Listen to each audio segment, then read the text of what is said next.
Aeolian Hall brings a lot of people together. I believe that there's some sort of magic in this place, and I believe that everybody that steps into Aeolian Hall for the first time will feel that magic.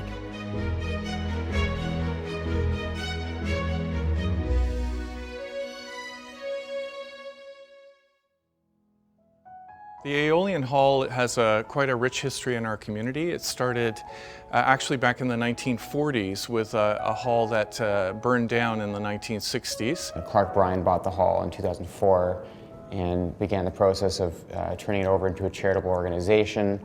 He's been able to do so much with starting El Sistema Aeolian, the Pride Men's Chorus, the Rebel Heart Collective, and again really raising that culture of excellence in East London.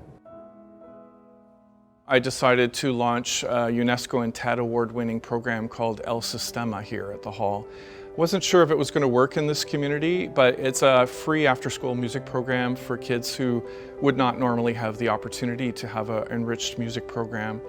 A program like El Sistema has a huge impact on the youth in that it gives them confidence and it gives them the tools necessary to escape the poverty, whichever kind of poverty they're facing in all its different forms. It's fun and very collaborative sometimes. People provide you a lot here. I wanted to join because I really never got to be in programs like this because of my disabilities. We have a wide range of socioeconomic backgrounds among our participants, so we have the opportunity for kids all over London from different backgrounds and ethnicities and family backgrounds to be able to be part of a team together without any of those barriers you might see with other traditional organizations. Music to me is mostly my life because I love listening to it, and so joining this program made it better for me. I already know 2 instruments. Wait, make that 3 because I know a bit of piano, violin, and a bit of recorder. Some of the children are from refugee situations or they're immigrants. Just being around them and the joy that they have and learning from them has really, for me, been a personal growth.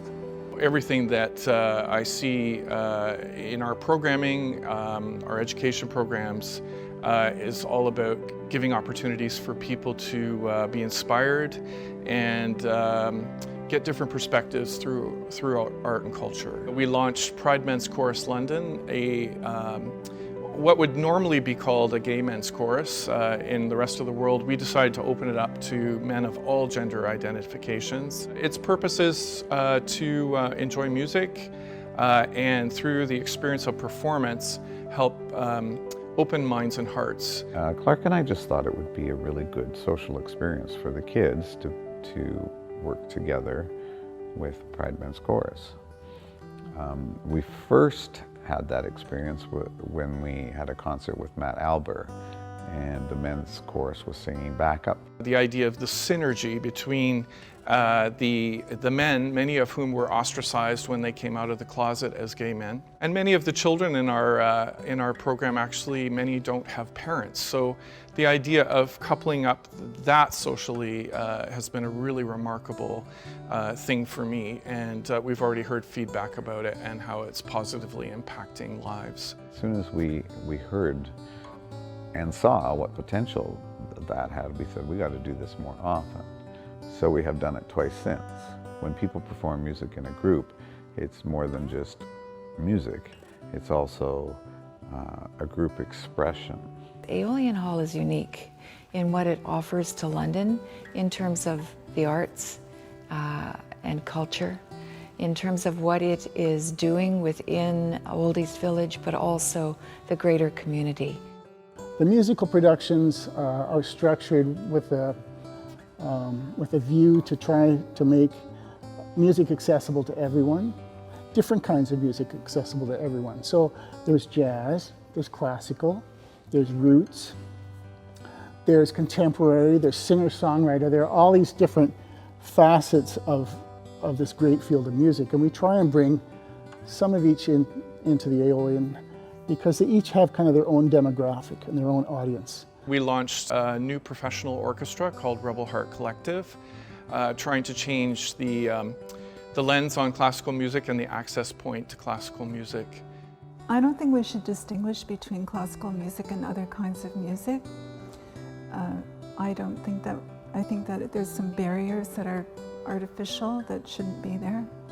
I know that the experience I have of teaching, I've been teaching for a long time, that I have students who say to me that music's made them a better person. Being a classical pianist and coming from that tradition, I really believe that serious changes need to happen because it is still very much held in the hands of the elite in our society, which was never the intention. Aeolian Hall is a really professional venue from the way that it's run, the ticket sales, the people that come here, they're all here to listen to music. They're music lovers. So for me, I always get the most nervous when I play here at Aeolian Hall because I feel like as soon as I step onto the stage, the people here are here for a show. There is a kind of magical resonance to the place, and the moment you first make a note of music, it just rings through the hall in this magical way. And you know right away it's going to be an amazing concert. I hope Aeolian Hall is around for hundreds and hundreds of years. I think it's well on its way. I hope they keep the doors open and keep the music flowing because what they're doing there is very, very special. And I can't wait to see what's next. So I sort of knew what I wanted from a performance hall, and when I walked into this space, I knew this is where I wanted our very first show to play. You know, singing and making music is really important to me, but it's not all that music is about. It's about getting together. When I play here, it always feels like I'm with friends. The hall itself is almost like a person to me. There are all these facets in the Aeolian that are kind of bubbling away, and it's so different than most venues that you would see in terms of what they do. Here it's really limitless. It's a community in itself. So I've never had a life without music. I can't imagine what that would be like. The hall is wonderful, the volunteers are fantastic, the people that are behind the scene, the ones that are working so hard at the bar, selling tickets. The volunteer experience here is amazing. It's like extended family. Meet nice people and you become friends with lots of them. We couldn't survive without the volunteers. The volunteers are the core of Aeolian and El Sistema. There's very few paid positions, so we really rely on the volunteers to do all the other jobs and make the hall run. This place has a long history of being the center of its community, and I think because of Clark and the people that work here and volunteer here, it continues to have that role in this community. The Aeolian Hall, it needs volunteers because it's a community centre, a focal point. It needs people who believe in what's happening. Aeolian has grown in that when I first came, there probably were, maybe half a dozen, 10 shows in a month.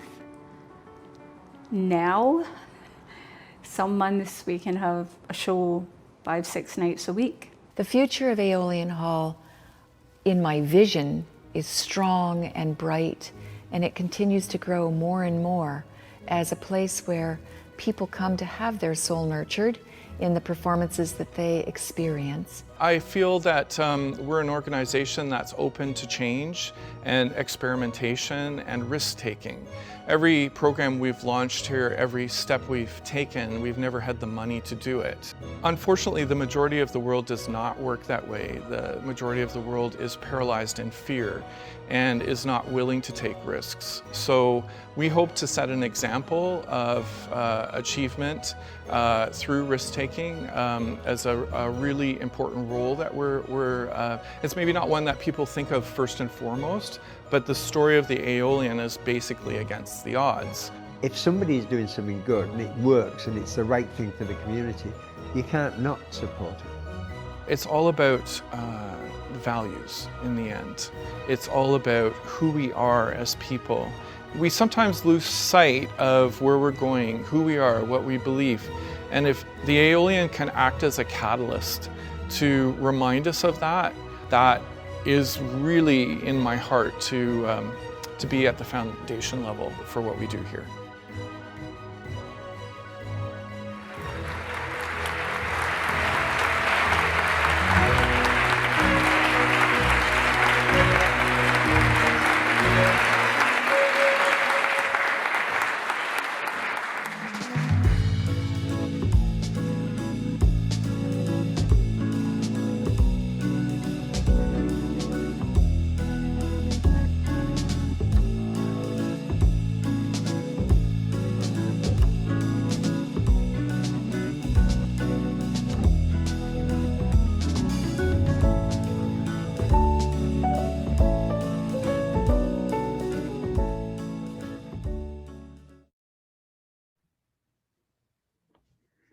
Andrew, so nice to see you. Thank you so much for taking the time to do this conversation. Well, thank you, Clark. If there's one thing we all have lots of these days is, it seems, time. So I want to start out with just looking back, and people are always interested to know story, right? And so how is it that you got down the pathway of music? Well, it actually was not something I grew up with. I mean, I always loved music. And when I was in high school, I went to high school with a good friend named Chris Cool, who's a phenomenal musician. Yes. And he kind of exposed me to this bluegrass world. And I remember the first time when I was 18, I guess, I went to the Tottenham Bluegrass Festival with him. And I don't even remember the lineup, like the artists that I saw there. That wasn't the thing that was so compelling. It was when we were in the, in the campsites, I realized that like 80% of the people there, it felt like, were all jamming. So the audience was there as much for the jamming as they were to see the shows. In some cases, even more so there for the jamming, and it really compelled me, and I wanted to play. At that time, I discovered David Grisman Quintet, also through Chris Cool, and I fell in love with the mandolin. And seeing all these hobbyists play so well actually kept me from picking up the mandolin for quite a while, because I wanted to. I just couldn't imagine putting the work in to get to a place where I could do what they were all doing.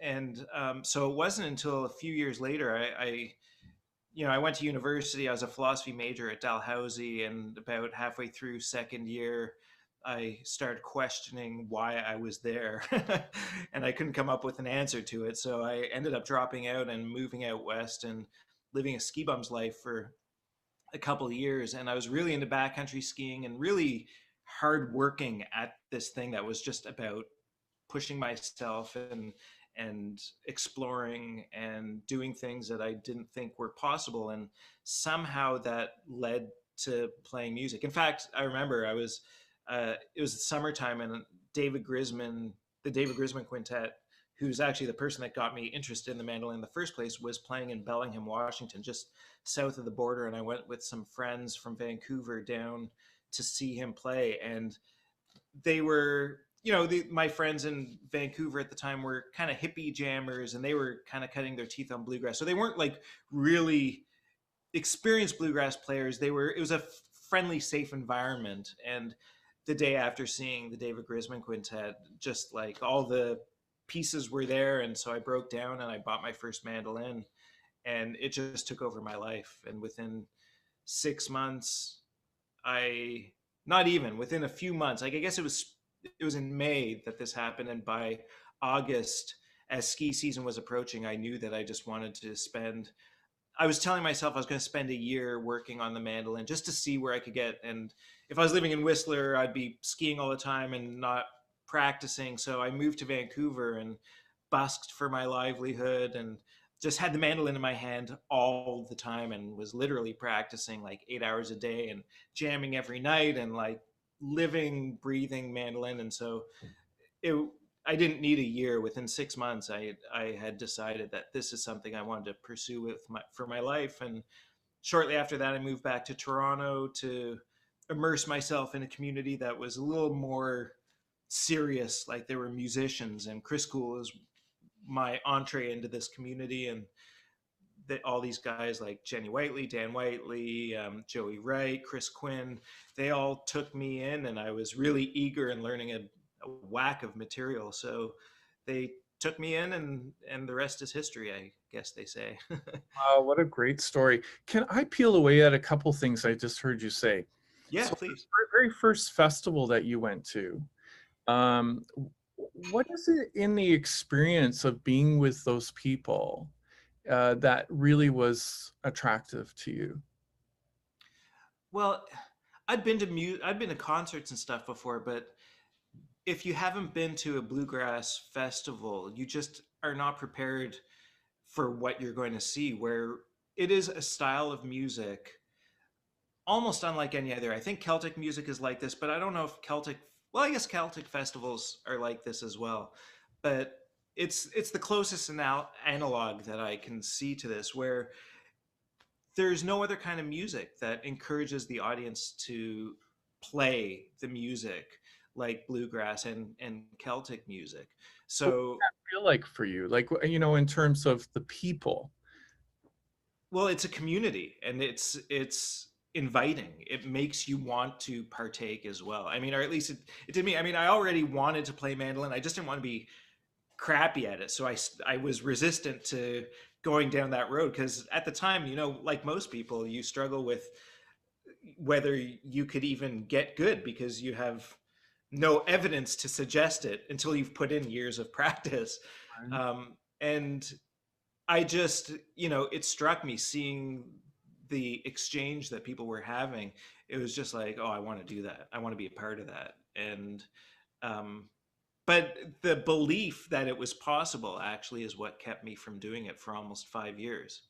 Wow.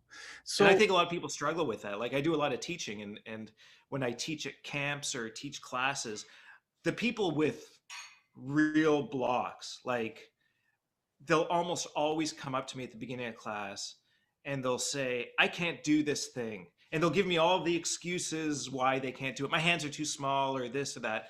And and as a result, they have this belief that they can't do something. So they never ever try to do it.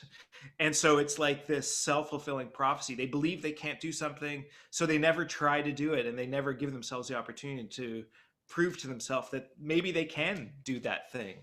where do you And think that belief came from?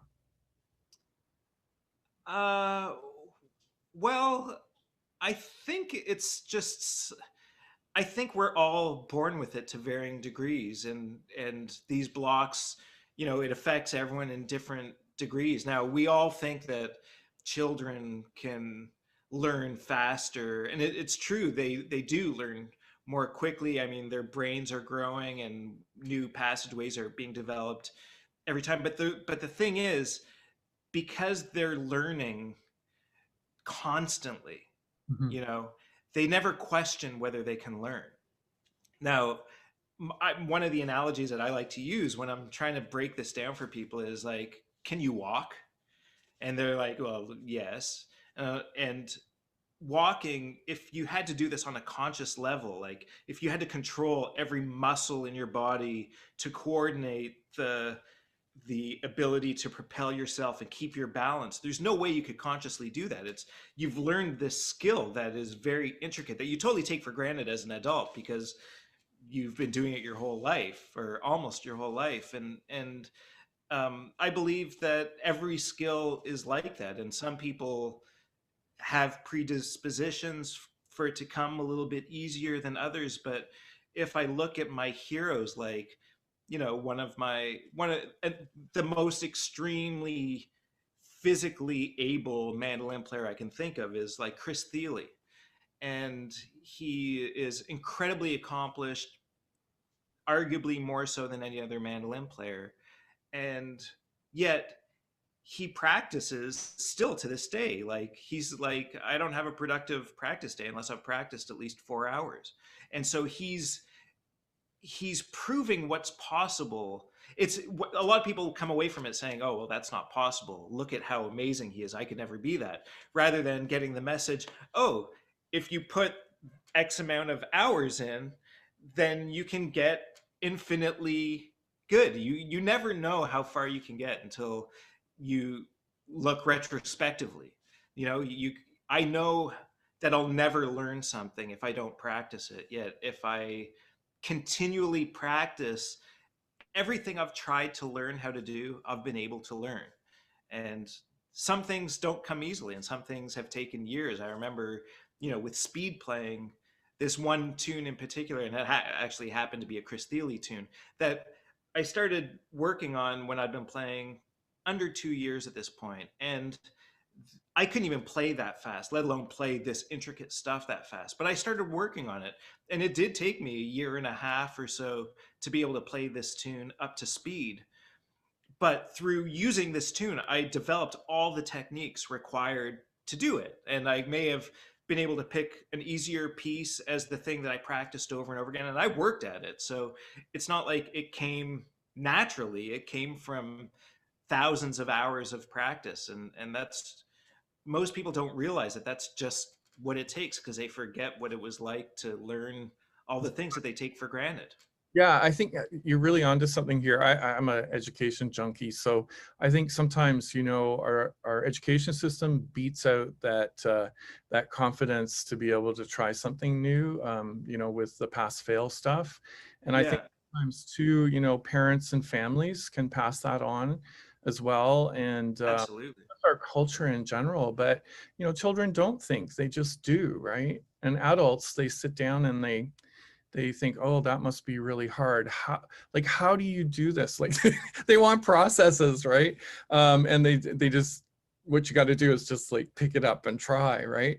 So that leads to my next thing, which is, so yeah, you picked up that mandolin and you started practicing your 8 hours, but what did you do?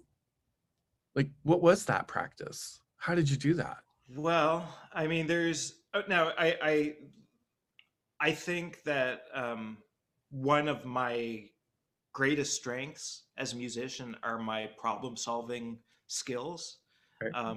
I've been a serial corner cutter my whole life, so I mean, and jokingly, even in my bands, there are times where jokingly they'll refer to me, and I've referred to myself as effort coach. I like to get to the point. Um, it's not like I want to cheat, and there are many skills that there aren't shortcuts in that you can leave out the work. But if you've got efficient ways of practicing, then that's the corner to cut. And actually, contrary to what a lot of people's instincts are, going after your weaknesses are the corners to cut. Like that is the corner, that is a way to cut corners, I should say. So like, as an example, people will often want to practice the things that they're really good at and want to avoid their weaknesses. Right. And what happens when you do that is your strengths get better and better, but your weaknesses stay down here. Right down here. And so as you get better at your strengths, your weaknesses, there's more of a disparity, and you don't actually improve overall. Whereas if you're working on your weaknesses are always going up, and what are your strengths actually can change more and more, because you're always working from the bottom up and lifting the weaknesses up. So to me, that is like an efficiency thing. And I like looking for my weaknesses, and I would always I spent a lot of time with the metronome, and I spent a lot of time breaking things down and trying to practice things correctly. So another analogy that I use in teaching is, I believe that our unconscious learning part of our brain has two very different sides. One is the unconscious learning part, which has no value judgment of whether you're doing something correctly or incorrectly. And the thing that it's at odds with is our ego, which wants to be able to do it up to speed right away. And it wants to be able to play things full speed. It wants to be able to play the whole piece of music, and it's very impatient. Mm-hmm. And what happens when we give into our ego side of learning is that we try to get to the end of the tune. We're not looking at the details. We're not breaking things down into digestible pieces. We're playing things too quickly to be able to play them correctly. And what I try to do and what I try to teach is for people to, if you're learning a new tune, as an example, you only practice what you can memorize in 2 or 3 times playing through. If you can't memorize it in 2 or 3 times of playing through, then you're trying to bite off too big a piece. And if you can memorize it, so it might only be, for some people, it might be a half a bar of music. For other people, it might be 2 bars of music. But once you can memorize that thing, then your attention can be to playing it absolutely correctly. And so that means you need to be playing it slowly enough that you're playing it absolutely correctly. And so your unconscious part of your mind doesn't care if it's playing it fast or slow. It doesn't care if it's playing correctly or not. So if you can slow yourself down to play things absolutely correctly, then you're teaching yourself how to play it correctly. And if you rush and if you're going too fast to be able to actually pay attention to every pick stroke and every fingering, then you learn mistakes and you don't notice it because you're moving too quickly. And this is evidenced by, my students and everyone, including myself. You learn mistakes, and every time you play that piece of music, you make a mistake in the same spot. That's an example of something that you learned how to play incorrectly, and your unconscious mind doesn't have that value judgment. So you need to try and root it out, and it takes a lot more effort to unlearn a mistake than it does to slow it down and learn it correctly, so that your muscle memory, which again has no value judgment of right or wrong, is correct. I don't know, is that long-winded? Lesson in patience, right? And so it sounds a little bit like the inner game of tennis or something, right? Where you have that book actually, yeah, it's so great, right? Because you got the judger, and then you've got just like totally that child that was just gonna do, right? And it's funny you should mention that book, because that book specifically was a huge turning point in my life. For me, it changed everything. At the time, I was living in Whistler as a ski bum, and I had finished my first year there, and I was working at the craft of backcountry skiing, but I was kind of having a good time. I wasn't really serious about it. And I read that book, The Inner Game of Tennis, and it changed everything for me. And I started to be really serious about, if I'm going to be there backcountry skiing and whatever, I'm going to take it seriously and use this as a way to practice learning. And you tell everybody why that book is so important for an adult to read before they start to learn something? Okay, so the thing, this is 25 years ago now that I read it. So it's a little spotty, but there's this great analogy in it. I love analogies, as you can tell. So there's this great analogy in it where it's talking about how most people, if they're practicing their ground strokes, for instance, they're always judging the result as good or bad. So if they hit the ball in the net, they're, oh, crap, I hit the ball in the net, or crap, I hit the ball long. Whereas what this technique is talking about is take away the value judgment of good or bad and use it as an opportunity for feedback. So instead of saying, oh, I hit the ball in the net, that's bad, you're asking yourself, you're getting feedback from everything. Okay, I hit the ball in the net. Why did I do that?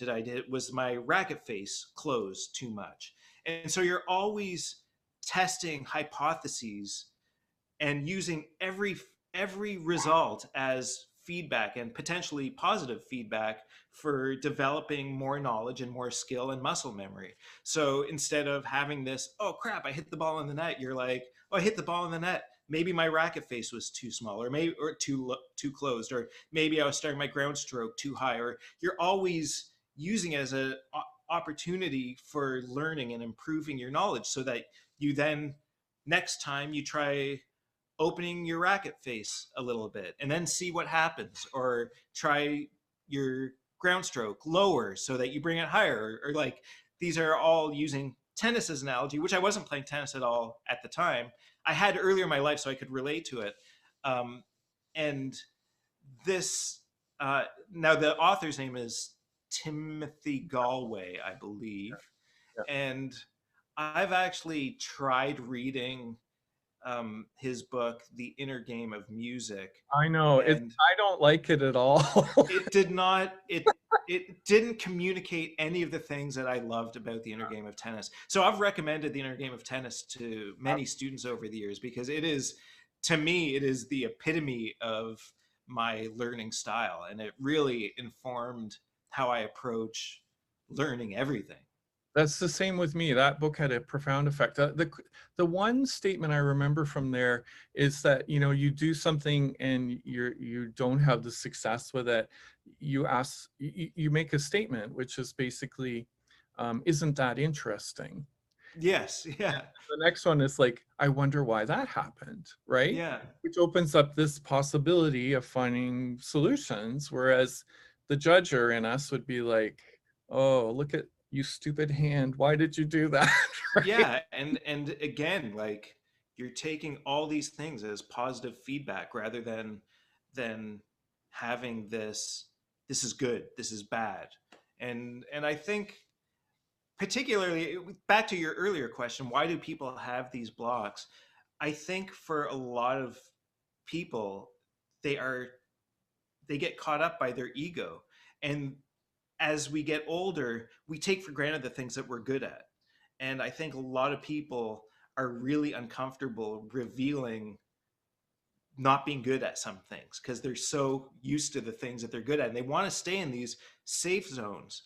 So again, and I think as a teacher, when I'm teaching classes and groups, I'm good at making light of that and bringing people out of their, like, you're never going to get better, you're never going to prove yourself wrong if you avoid practicing this thing. And yeah, to me, that's the joy, is like, there are things that I believe I may never be able to do because I may never put the hours into it.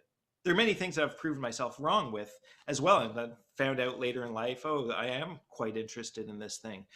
But there's nothing that I feel like I believe I can't do because I just can't do it. I just know it takes work to do things, and there might be some things that in life that I may never devote the 10,000 hours to doing. But you know, even in recent years, I've surprised myself with finding new skills that excite me and that bring me back to those early days of playing music. Even that, you know, even videography, it's something that has come out of this last year that has really taken over a part of my brain. You know, I'm trying to get this new craft happening, and it's pretty exciting. It is. Yeah, it's daunting too, because there's so much to learn, right? Oh yeah, that's for sure.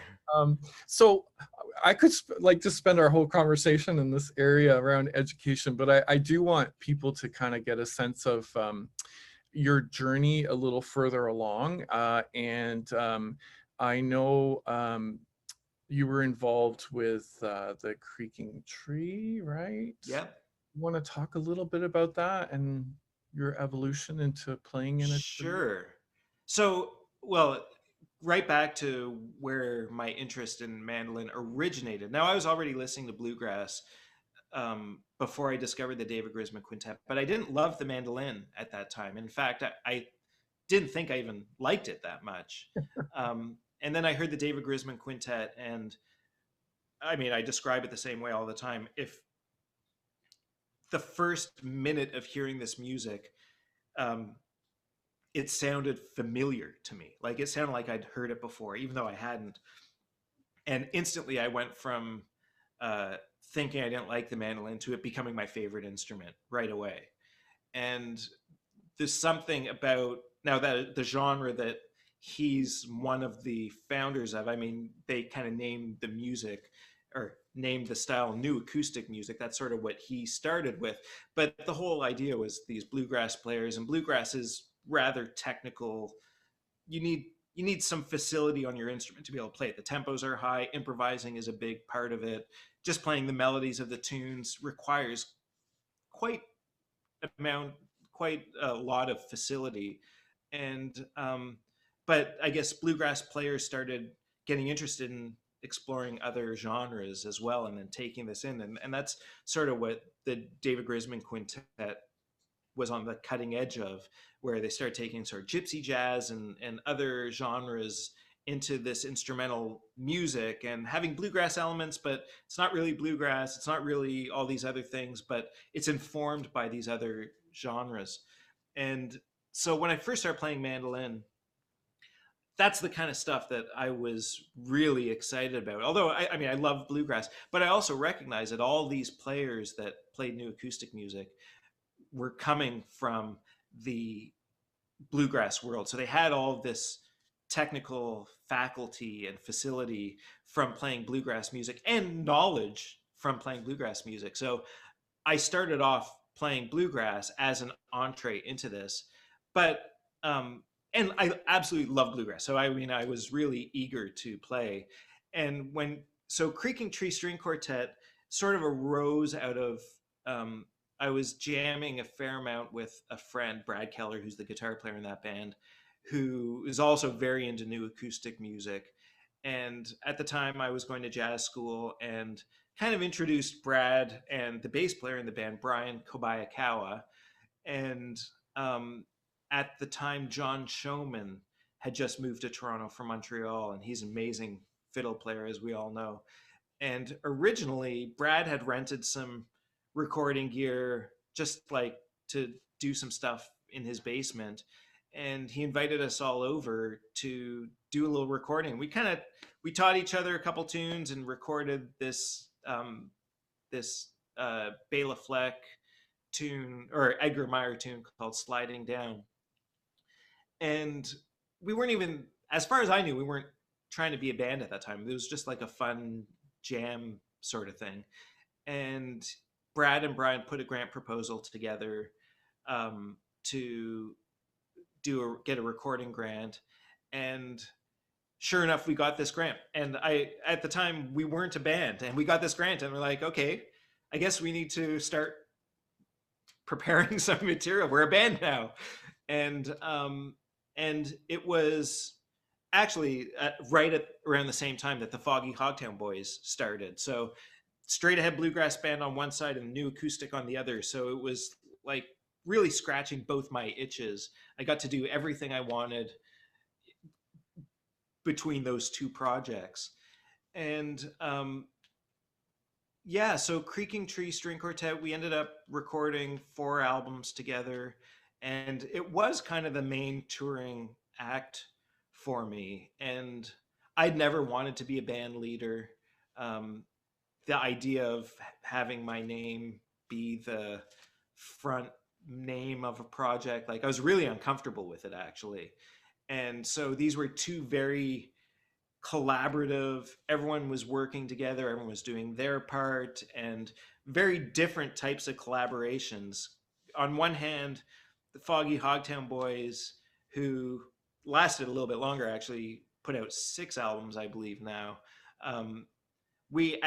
For the first number of years, we almost never had band discussions about how we're going to do something. We just say, okay, we're going to do an album, and we'd rehearse, and we'd get them, and each person that brought material, they'd kind of lead it.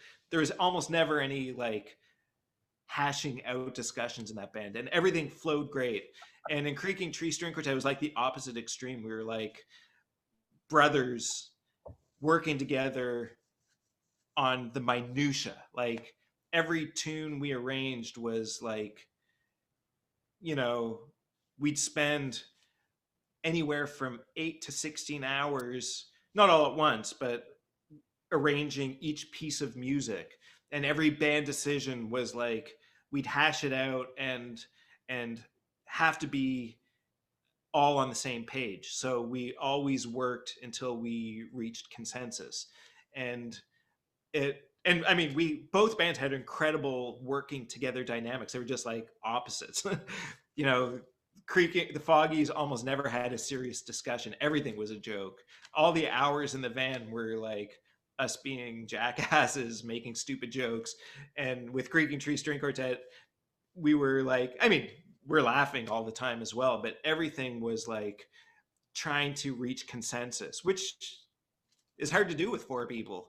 But we had this really great dynamic, and as a result, I feel like our music was showed that, and It was we were able phenomenal. I to. remember very well hearing it at the hall, and how powerful that was. It was just Yeah, and it was really a case where when we started, we all had strengths and weaknesses. We were all very green. So it was like through this relationship, we were investing in each other to get to a professional level. And I remember our first shows, like we were just so green and so inexperienced, and all had, you know, these great strengths and all had these glaring weaknesses.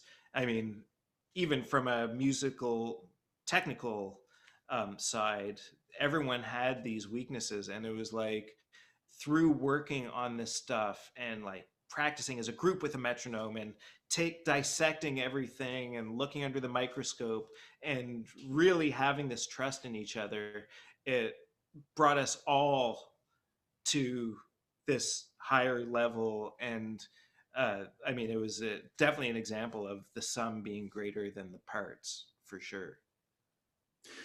So I want to keep things moving here, because I think sorry, you can't get a short answer out of me. But I'm just thinking about you know, maybe the last few years and the projects that you've been working on. Let's not get into the pandemic yet. Yeah. Okay. So, well, all good things come to an end. And Creaking Tree String Quartet, we just reached a point where it had run its course for whatever reasons. Actually, our third album was, we tried, rather than doing everything ourselves, we tried to do things the business way. Got a producer for our third album, hired a booking agent and manager, and instead of doing things ourselves like we had, and we invested a ton of hours. We even toured the material for a whole summer before recording to have it really honed. And honestly, everything, all of our work, as soon as we handed it over to other more experienced people, it didn't work. Everything cost way more, and the results were like a fraction. We worked with a booking agent, and all of a sudden they didn't book any gigs except for things that we had already booked in the past that we're either unable to do or had done before. So things that we would have been able to do ourselves. And that really was fatiguing. Like I said, we put a lot of time and money into that project like never before, and got a fraction of the work from it. So a year later, we weren't able to book ourselves in this agreement. So a year later, after putting this album out, we like went from touring most of the year to having like almost no gigs. And we got busy all doing other things, and kind of finally reached a point where we were like, let's do one more album, but we didn't have the energy to build it up again. And so it was kind of our final joie de vivre, you know, farewell. And so the Foggies kind of took on a little more of my business, and I'm also a recording engineer, and at that time I got busier and busier doing that. But it took me further and further from playing music, and I reached a point where I was getting fatigued with music. And I put out a solo album that was all instrumental, very much in the vein of Creaking Tree String Quartet type stuff. An album called Cats and Dogs that received a Juno nomination, and the only way to play it was if I finally put a band together. And so I put together this trio with Mike Mezzatesta and James McElhaney, and really at the time, I was very uncomfortable with being a band leader, and it was kind of like starting over with Creaking Tree String Quartet. I had, like, in this role as band leader, I had all these weaknesses that I needed to work on, and Mike was fairly green to being a performing artist, and James was also pretty young. I mean, they're younger guys, so they're younger, and there was like, all right, we're doing this all over again. And this time, I just, the only reason why I ended up starting a project of my own is I didn't want to invest 10 years into a project that could come to an end like Creaking Tree String Quartet did. So it was like, all right, well, at least if it doesn't work out with these guys, I'm still Andrew Collins, and the band can evolve, and that's just the way it is. And 8 years later, we are still a band. Can't tell from the last year, but um, again, it's these things like you don't believe something's possible till you put the time in, and over the last couple of years, I started when I put out our second album, and it was good. I decided to go again the route that Creaking Tree had done, but a little more carefully, where I actually got a booking agent that and hired a publicist properly. And my relationship with the publicist, Lisa Whites, she was really, really great. The booking agent thing didn't work out at the time, but working with Lisa was phenomenal. I'd never worked with someone who was so easy to communicate with, and so had so many ideas, and liked having ideas from me as well. And she actually morphed into my booking agent and manager. And over the next few years, we really built something where I've never toured internationally as much as I did in the last few years with the trio. And we're touring mostly the States and touring in Australia. We did a couple tours in Australia and got over to play in Scotland, and had tours in the UK, and a lot of things were derailed a year ago, but we're sitting on our, if you count a double album, like we put out 2 albums, and then our third effort was actually 2 albums, one called Tongue and Groove. One, Tongue, is all vocal material, and the other is all instrumental material. And so we have another album that we've recorded that is waiting for the next phases, which hopefully it'll be out by early summer for our next effort. You'll have to let us know about that one for sure. Oh, I will. I'll be shouting it from the mountain.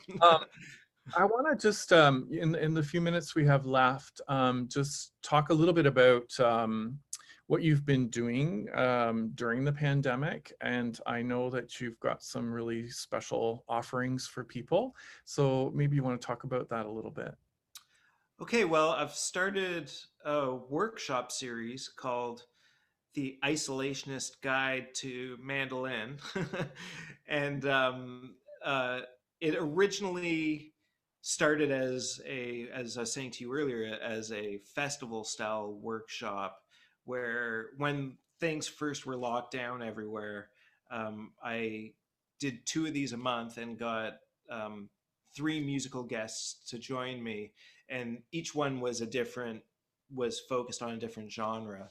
So did a Celtic one, a bluegrass one, a Monroe style one, jazz, and all over the map. And I got guests that were really amazing, many heroes of mine, including the most exciting to me was I did a new acoustic edition with David Grisman joined me for that, and a couple other heroes, Matt Flinner and Jacob Jolliffe. And so they were kind of a festival type thing where each person, we'd send it round robin and each do a couple tunes, and then just open the workshop up to participants to ask us questions, and then each person would answer it, and you'd get 3 different or 4 different perspectives on the answer, which was stimulating, I thought. And then I started as an offshoot of this, and it kind of took over. These started to, as people were in various parts of the world, a big part of the audience was in the United States, and as things started to open up, it got to be a lot of work versus not justifying the amount of work, the amount of money it was bringing in at the time. And so I started, just as an exploratory thing, started doing an instructional monthly workshop series. And the first one was the Isolationist Guide to Improvisation. And to my surprise, these things started to take off as well, and they started to become my focus. So I have been doing these monthly workshops ever since, I think the first one was in June, and I've done 8 or 9 of them now, all different theme. I've done 2 improvisation ones, a rhythm playing one, harmony, composing, arranging. I keep trying to keep the subjects fresh and new, and as an offshoot of that, I mentioned videography has become a new passion of mine, as sort of ways to promote them, but also as ways to develop my skills. I've been doing these little videos. Many of them are performance videos, and many of them are kind of like pseudo ads that are meant to be very comical. and so, yeah, I've been working my videography chops and have started, beyond just recording audio, I've started doing videos for other people as well. And so I've been keeping myself quite busy over this time. So that brings me to like where I'd like to kind of lead off to your performance. And it's been a tough year for a lot of musicians, and I've interviewed quite a few. I had a great interview, for example, with Julie Black lately, and her optimism and her ingenuity to find new ways. And Colin Linden down in Nashville, was super busy. And then I've talked to some musicians who are, really struggling, and they themselves are so happy to be able to play again, but wondering what their future is going to look like. So I'm just wondering, in all of that, do you have any kind of advice or reflection? I mean, you've talked about it a lot as we've gone along here, but for these people who are, wondering if there's going to be a music profession and what that's going to look like and where they fit into it. Yeah, well, so, I mean, part of what I was, with the video side of things, part of what I was seeing a lot of out there was were a lot of musicians putting out video content and like just using their iPhones and what have you. And one of my things was I wanted to be one of the few that's working really on like capturing aesthetically pleasing video, because it's actually, kind of the most important aspect of video. No one's going to look at it, no one's going to listen to it, in my opinion, if they don't like how it looks. And through this exploration on my side, one thing that I don't know what the touring scene is going to be like in the coming years, and I'm nervous about that for sure.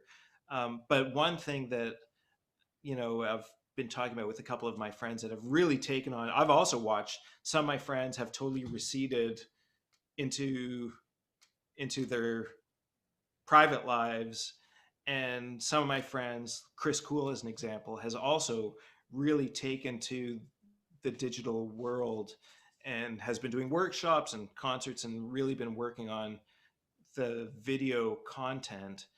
And the one thing that I believe, that even if everything went back to normal overnight, the world is open to this new medium and this new way of connecting.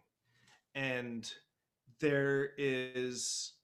you can be one of 2 minds.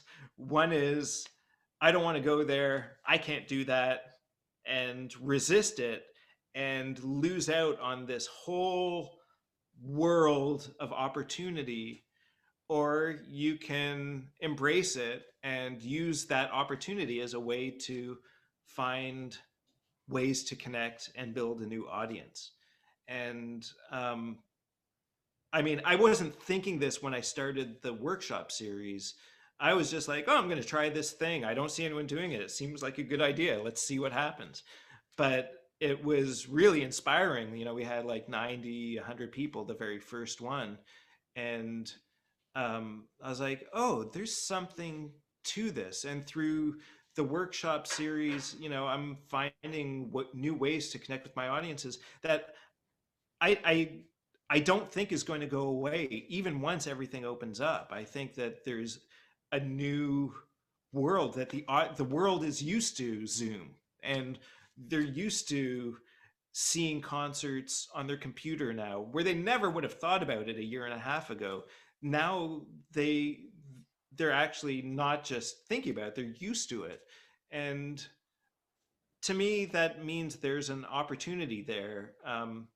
And I mean, I've seen personally in the instructional workshop series that I'm doing that, okay, when I first started doing it, I was kind of lucky. I was one of the only games in town.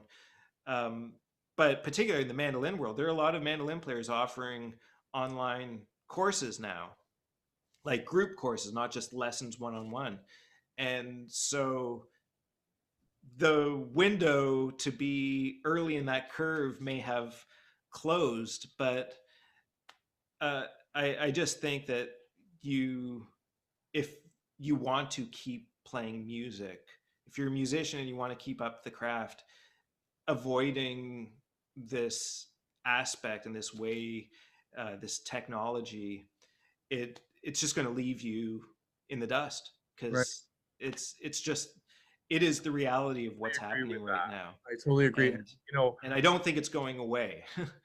yeah, in my case, I've been doing these nightly videos, and my audience has just broadened like crazy globally, right? Yeah. Ton of listeners in Japan and Germany, and I actually got a student out of it from Portland who's the CEO of a major corporation, and he's donated to the Aeolian like substantially, right? So Wow. like all of these kinds of threads start coming together with this new way, and Yeah. I know in our case, our plan is to keep this going in tandem with Thank you. with our live stuff. Like we were actually putting a recording studio on the main floor. We've got it halfway there to be able to continue to offer and broaden our audience, right? And for those who come in, like yourself, to perform, you know, there's always that option at the end of the night to have an amazing video out of the performance, right, as well. So I think, yeah, I totally agree with you. I think that is great advice. I think, you know, we're just maybe a culture who isn't used to so much change, right? We've had to change like crazy this year, and I think people are just stressed by it, right? But that we should embrace this change and find a new way. I'm not convinced we're going to go back to exactly the way we had things. I think it's going to be different. It's not looking like it. Well, listen, Andrew, I want to thank you for this amazing opportunity to have a conversation today. And I can't wait to have you back on stage at Aeolian Hall. But in the meantime, I know people are just going to love your performance. So, well, thank you so much. I so appreciate this. Is literally the first gig I've had in a year. wow. So I feel really honored with that. So on with the show, and until the next time, thank you. All right. Thank you so much, Clark. Well, good evening, folks. My name's Andrew Collins, and this is my first gig in a full year, basically. Well, kind of, sort of, not really. I'm playing here from the Aeolian Hall, also kind of, sort of, not really, and actually in my parents' living room. And going to play an evening of music for you, and thank you for joining me. I'm going to start off with a tune that I wrote a number of years back one called Man in a Can, and then I'm going to move into another tune that I wrote after an incredibly long, winding road in traveling in Ireland. We went up all these switchbacks, and even the person driving the car got car sick. We had to get out at the top of it, and right at the top of this series of switchbacks, we ended up seeing the road sign. It was called Corkscrew Road, and it inspired this other tune. So thank you so much for joining me, and I hope you enjoy the mandolin.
Well, thank you so much. I really appreciate that.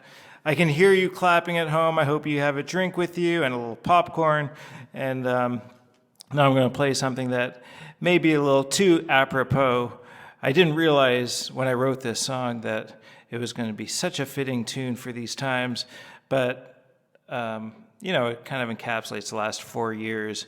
and who knows how much to come. One called The Coming into Hard Time Blues.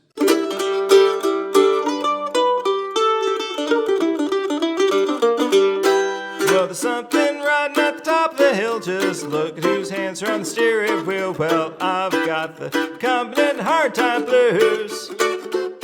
And the rich are getting richer, poor getting poorer. Now the winners, losers, not perform well. I've got the low down feeling coming into hard time blues. Work 3, work 4 jobs forevermore. Work to the bone, can't afford to be poor. Running around, glad dead, stand still. How things become my war just to fill.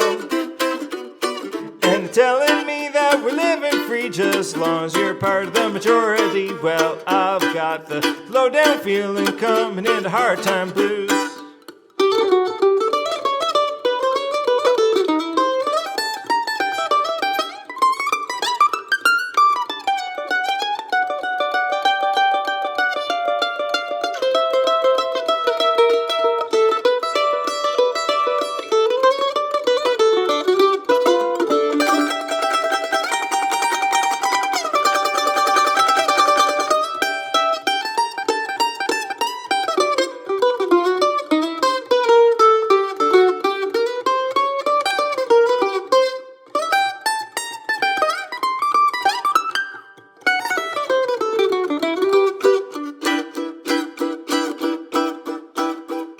You don't need a map, just look to the stars and find out you are right where you are. Well, I've got the coming in hard time blues.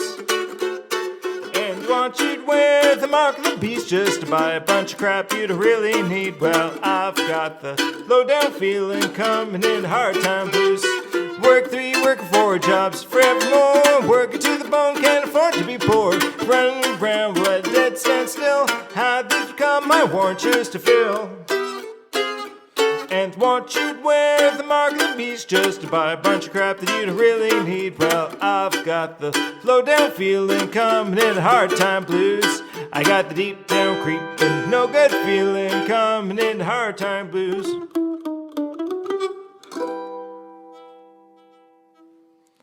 All right, thank you so much. I'm just going to switch up instruments real quickly.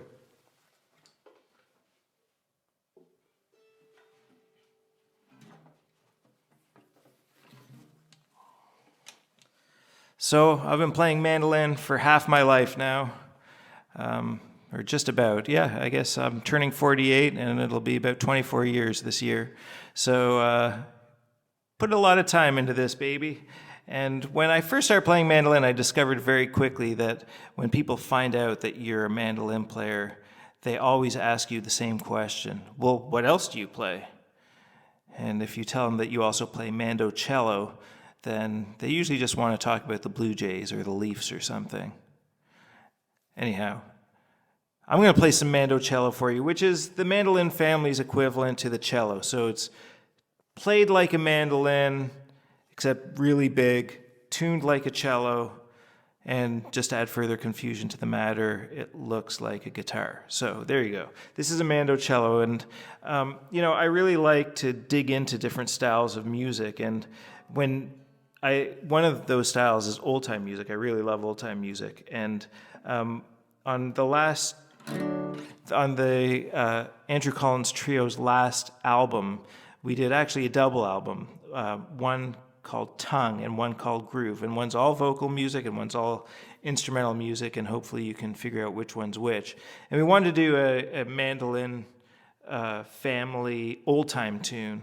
And there's something that's really common in the old-time tradition where everyone wants to be sort of a hipster, and if you don't know what a hipster is, it's basically someone that likes to look to the past for something that was once popular and has somehow been forgotten by culture so that they can be the one to repopularize it. And I did that with this tune. I went back to like the early roots of old-time music and dug out this tune from one of the bands that helped create the whole old-time sound. And you may not be familiar with them, but if you aren't already, I'm sure you will be one day soon. It's a band called Pink Floyd. And this is one of theirs called Goodbye Blue Sky, and then I'm going to play a little bit of an actual old-time tune, a traditional number called Ship in the Clouds. And here they are, Goodbye Blue Sky and Ship in the Clouds.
So the mandocello is not the most popular instrument out there. I'm well aware of that, but I'm on a plight to popularize it. It's not going so well so far, and the coronavirus has definitely gotten in the way of that. But hopefully, at least, if just like half of you bought a mandocello after tonight's show, I'll feel like I've done my job. So I'm going to play you one that I learned many years ago and recorded actually on my first solo album, an album called Little Widgets. And this is one from, it's about as old time as I get. It's one from J.S. Bach, the prelude to the cello suite in C.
Well, thank you so much. And now a word from our sponsor.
And welcome back.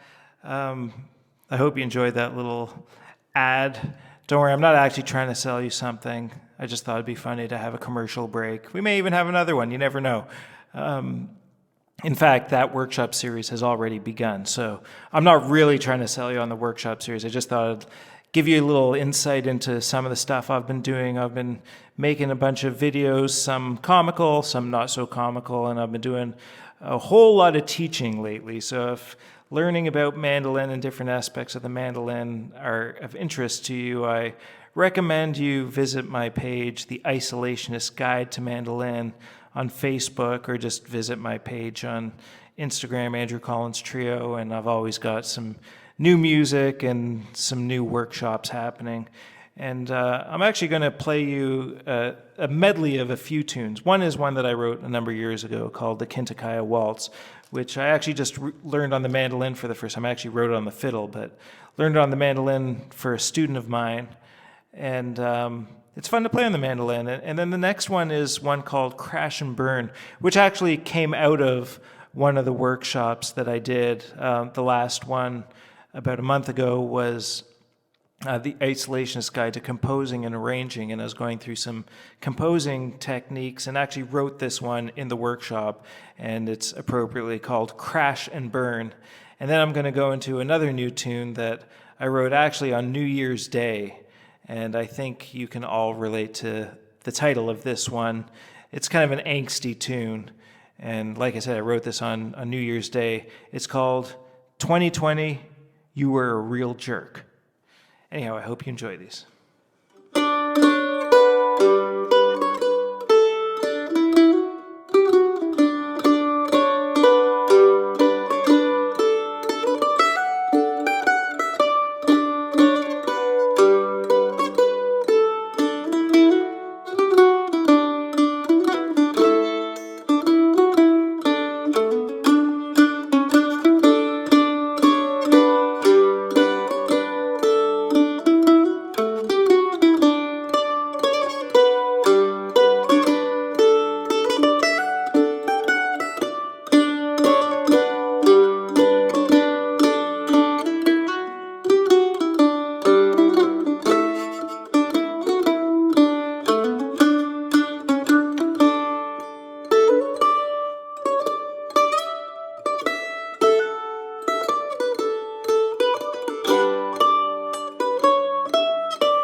Oh, thank you so much. That was the Kentucky Waltz, Crash and Burn, and 2020, You Were a Real Jerk. So I'm going to pick up the mandola now. Stick around. I'll be right back.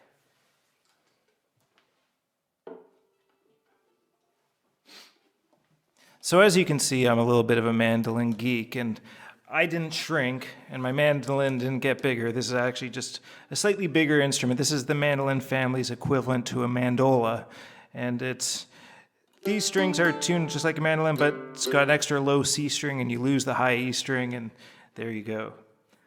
So this next tune I'm going to play for you is actually a traditional Irish fiddle tune. It usually is a jig, and I'll play it as a jig, but a few years back I decided, what would this sound like if I turned it into a reel? So instead of playing it like jig time, play it in, straight fiddle tune, real time, which is 4/4. And so that's what I'm going to play for you now. So you'll hear the difference. I'll play it through one time like a jig, and then play it the rest of the way like a reel, and hopefully you'll like it. Here we go. Banish Misfortune.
Well, thank you so much. I'm going to attempt to play a tune that I haven't even named yet. I've been just working on it a little while, and I don't know how this is going to go. And if it goes really badly, I'm just going to cut it out altogether. but I'm going to give it a try anyway. I don't have a name for it, and I got hired fairly recently to do a soundtrack for a short film, and when I was working on it, this tune kind of came out, or part of it did, and then I've workshopped it into something, and I didn't actually get the soundtrack gig. He didn't like what I did, but I did get this tune out of it at least. And I'm planning on making a video for it at some point this spring. But yeah, so I'm just going to play this nameless tune for you.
Thank you so much. That was another original tune of mine, one called Perjinkity. And now we're going to pause for another word from our sponsor. Thank you.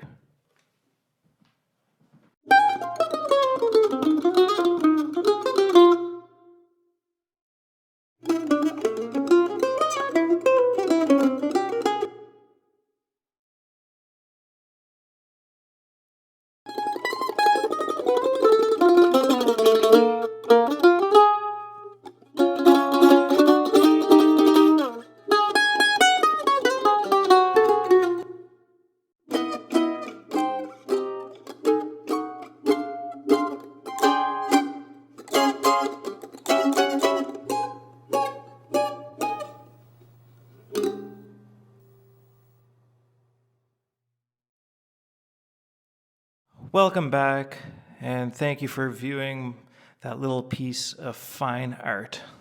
So I'm going to just keep playing the mandolin for you.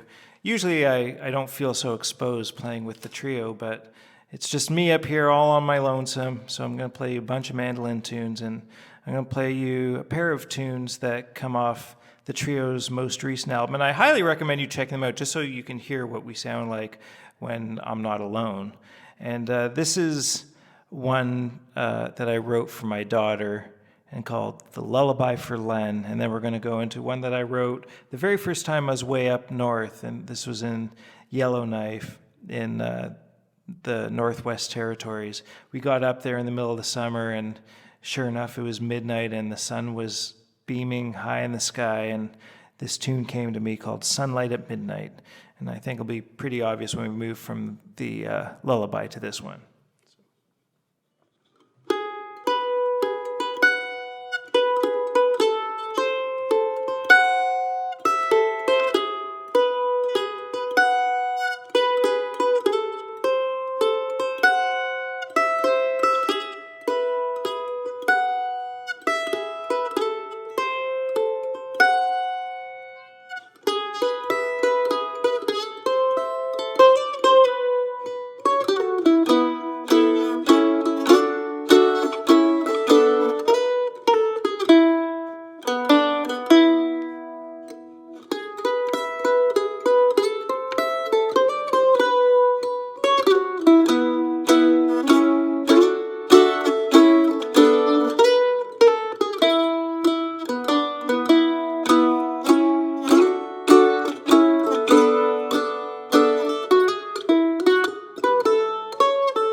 Well, thank you so much for listening, and I've got a couple more songs for you, tunes, that is. Well, one's a tune, one's a song, so I got one of each for you.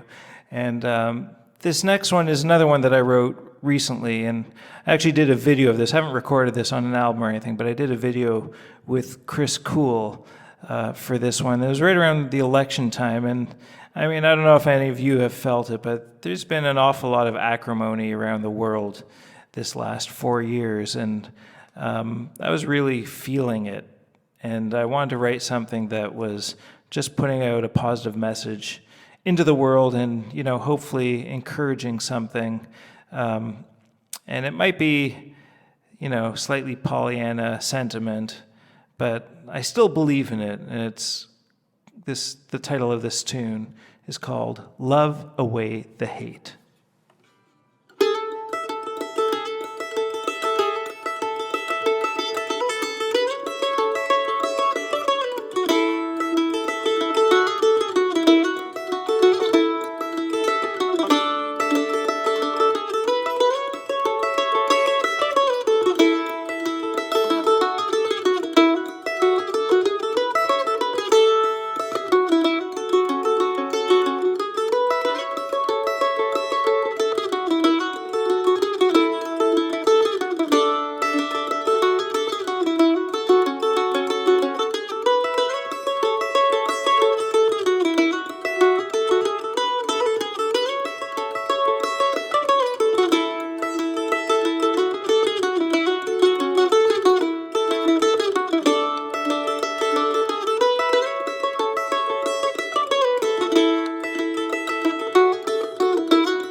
Well, I thank you all so much for listening, and thank you to Clark and Matt and the Aeolian Hall for presenting me, and it's a real honor to be included at a time where there's so few gigs around. It's really feels like real investment in my art and my life to be supported this way. So thank you so much for having me. I appreciate you all listening, and I'm going to leave you with one last tune.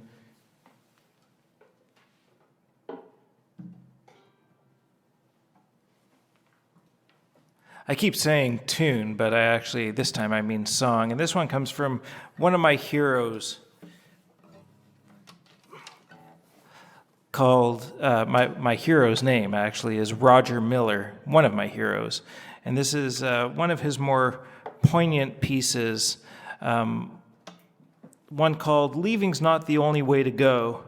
And actually, in this context, leaving's no way to go at all. All you have to do is close your computer screen and that's it. We're done.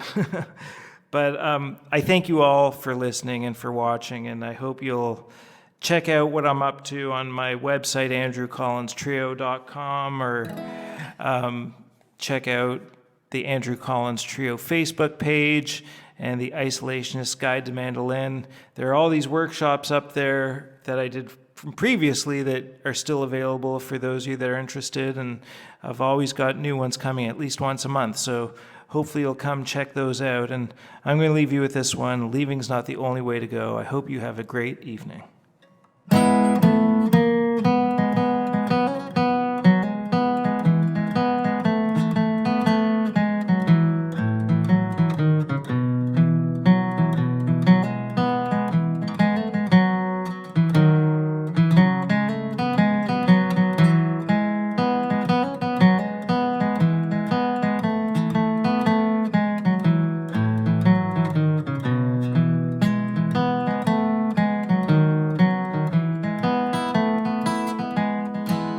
Do the morning still come early?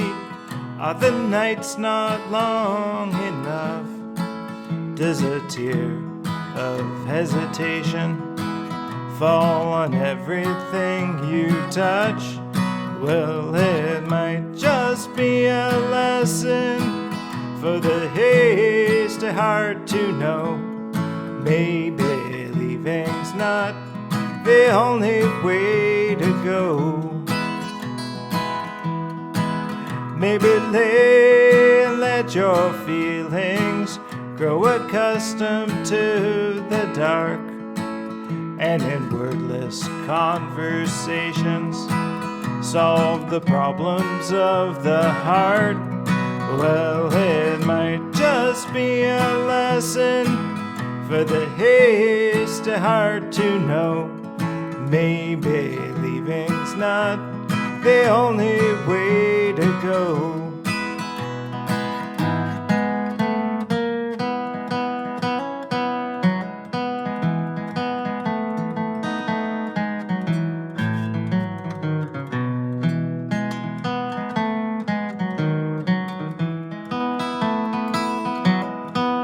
People reach new understandings all the time. They take a second look and maybe change their mind. People reach new understandings every day. Tell me not to reach, babe, and I'll go away. Do the morning still come early? Are the nights not long enough? Does a tear of hesitation fall on everything you touch? Well, it might just be a lesson for the hasty heart to know. Maybe leaving's not the only way to go. Maybe leaving's not the only way to go.